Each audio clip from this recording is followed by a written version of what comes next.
this is part 2 of biblical preparation.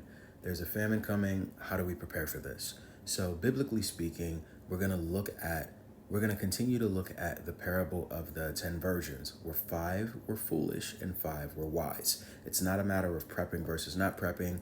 In the spiritual sense, it's a matter of wisdom versus foolishness. As we continue in Matthew chapter 25, looking at verse 5, now while the bridegroom was delayed, they all began to nod off, and they fell asleep. But at midnight there was a shout, look, the bridegroom is coming, go out to meet him. Then all those virgins got up and put their own lamps in order, trimmed the wicks and added oil and lit them.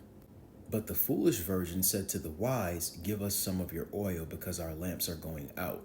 But the wise replied, no, otherwise there will not be enough for us and you. Go instead to the dealers and buy oil for yourselves. But while they were going away to buy oil, the bridegroom came, and those who were ready went in with him to the wedding. So there's something about us being prepared that denotes wisdom.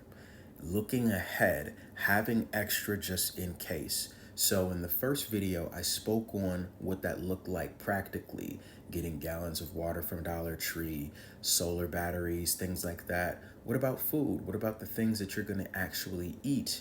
Is there a way where you can begin to grab extra cans from the grocery store, or save up pennies and turn those into dollars, and then whatever you turn into dollars you use for prepping?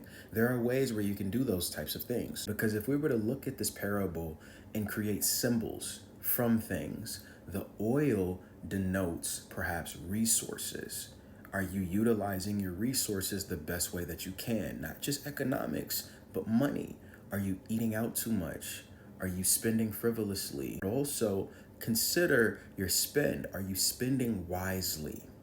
Preparation begins in the heart before it ever shows in our hands. So the heart of the 5 wise virgins, as the Bible showed us in part 1 of the series, talked about how they were farsighted and sensible. It's sensible to create budgets. It's sensible to have a little bit extra. It's sensible to use some of your savings to prepare for certain things. It's sensible in an environment where we're hyper dependent on refrigeration to have things that are non-perishable, to have things that you can just cook with a cast iron skillet or a pot, a little bit of water and some fire.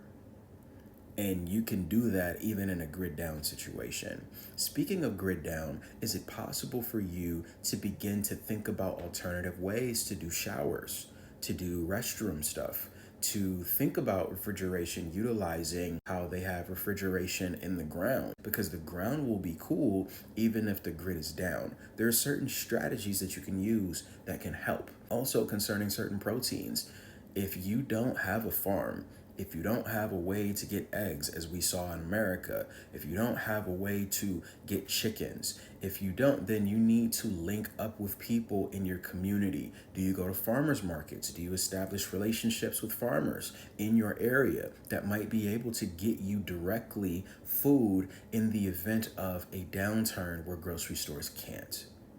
Community is very important, and we see this concerning the wise virgins and the foolish virgins. They communicated, and they not only communicated, but they were helpful concerning information. But the problem here is that most people are going to want a harvest from seeds that they planted yesterday. It doesn't work that way. You have to plant today so that when you need it, you will have access to the harvest. I have a guide that's going to be coming available tomorrow that's going to walk you through biblically what is going to serve you in a grid down situation, in a time of economic collapse, and how to biblically be prepared. So stay tuned for that. And if you're interested in that guide, let me know so that once it's out, I can send the information to you. All right. Peace and love. Go with God.